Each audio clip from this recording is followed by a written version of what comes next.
सुमित नाम का लड़का उसके गर्लफ्रेंड दीना के घर अपने रिश्ते लेके जाता है। आओ सुमित, पापा तुम्हारे कब से वेट कर रहे हैं। कितना टाइम, 2 बजे बोल के अब आ रहे हो। हाँ, वो थोड़ा मुझे ट्रैफिक लग गया था बीच में, सॉरी। फिर वो सब अंदर हॉल में बैठ जाता है और चौंक जाता है। ये क्या रीना, कौन है ये इंसान जो ऐसे भूतिया के अवतार में बैठा है? वो मेरे पापा है, पागल इंसान।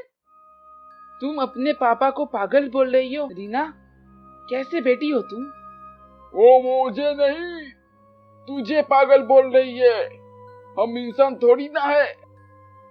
क्या क्या क्या क्या बोले आपने? आप इंसान नहीं तो फिर क्या हो? अरे उनको बोलने का मतलब है कि हम इंसान नहीं भगवान हैं, कि तुम्हें अपनी बेटी देने वाले हैं। फिर वो सोफे पे बैठ के बातें करने लगा। सुमित बहुत ही अलग महसूस कर रहा था। वो बहुत डरा हुआ था। उसे कुछ समझ में नहीं आ रहा था कि क्या हुआ है। फिर रीना की माँ शीला नाश्ता पानी लेके आती है। ये लो बेटा, चाय वगैरह लो। जी आंटी, लेती हूँ। ये क्या आंटी क्यों? माँ बोलो, मम्मी बोलो मुझे। हाँ माँ जी। हाँ तो पापा जी, आपको क्या सवाल पूछना वगैरह है, बताइए। क्या पापा जी? मैंने अभी तक तुम्हें मेरी दामाद नहीं माना है। और सवाल की बात तो मुझे ये बताओ कि तुम एक साथ कितने खून पी सकते हो? क्या क्या बोल रहे हो आप? भला खून कौन पीता है? अरे बेटा, वो तो मजाक कर रहा है। उनकी तो आदत ही है मजाक करने की। छोड़ो उनकी बातें।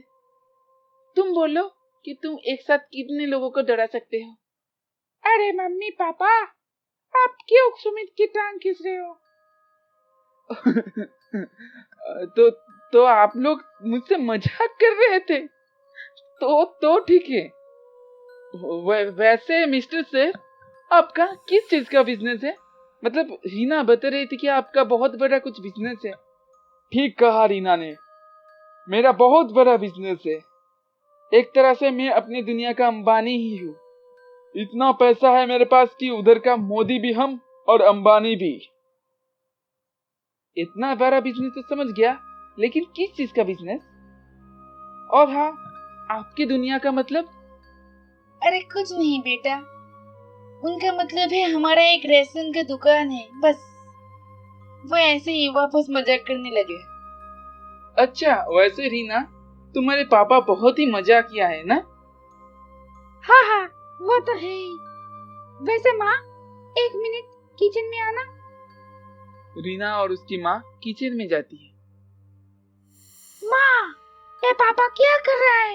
ये तो हमारा बना बनाया प्लान बिगाड़ देगा। वैसे कोई बकरा इतनी आसानी से मिलता नहीं है, पापा उसको भी बिगाड़ दे रहा है। ठीक है बेटा, मैं समझाऊंगा तुम्हारे पापा को। तुम एक काम करो, तुम अंदर जाओ और अपने पापा को मेरे पास भेजो। और हाँ, सुमित को अपने बातों में गुम रखो। रीना फिर बाहर जाती है। पापा, आपको मम्मी अंदर बुला रही है। क्या हुआ? मुझे अंदर क्यों बुलाया? आप हमारा काम खराब करने में क्यों लगे हो, जबकि आपको सब कुछ पता है। और मैं तो उसके साथ सिर्फ इंसानों जैसा बात करने की कोशिश कर रहा था। और तभी उनको अपने मेन गेट से किसी के आने का आवाज आता है। क्या हुआ रीना? ऐसे अचानक क्यों बुलाया? अरे ऐसे कुछ नहीं, मम्मी तो रिश्ते के लिए मान ही गई है, और मैंने पापा को रिश्ते के लिए मानने के लिए मम्मी के पास ही भेजा है। और तुम इतने दूर क्यों बैठे हो? आओ आओ, मेरे पास आके बैठो। और जैसे ही सुमित उसके पास गया, रीना उसके होठों को चूम के जोर से काट लिया और वो वहां से भाग गई। और इधर सुमित बेहोश हो गया। फिर एक इंसान आता है और सुमित के ऊपर पानी देके उसको उठाता है। क्या हुआ? कौन कौन हो आप? और रीना रीना और सब कहाँ है? कौन रीना? यहाँ तो सालों से कोई नहीं रहता है। मैं ही इस हवेली का देखभाल करता हूँ। क्या बोल रहे हो आप? आपका दिमाग तो ठीक है ना? अभी कुछ देर पहले ही मैं अपने होने वाली बीवी और माता पिता के साथ था और अपनी शादी के बारे में डिस्कस कर रहा था। और ये सुन के वो इंसान सुमित को अपने पीछे दीवार में एक तस्वीर दिखाता है और उसको पूछता है, क्या ये था वो? हाँ हाँ बिल्कुल यही तो था। ये लोग तो कई साल पहले ही गुजर गए। क्या क्या बोल रहे हो आप? ये हो ही नहीं सकता। यह बोल के सुमित जोर जोर से चिल्लाने लगता है।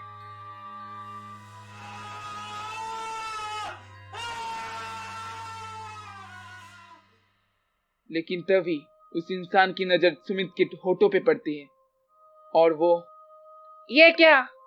अब तो तुम भी उनमें से एक बनने वाले हो। दूर रहो मुझसे। बचाओ मुझे, इससे कोई बचाओ बचाओ।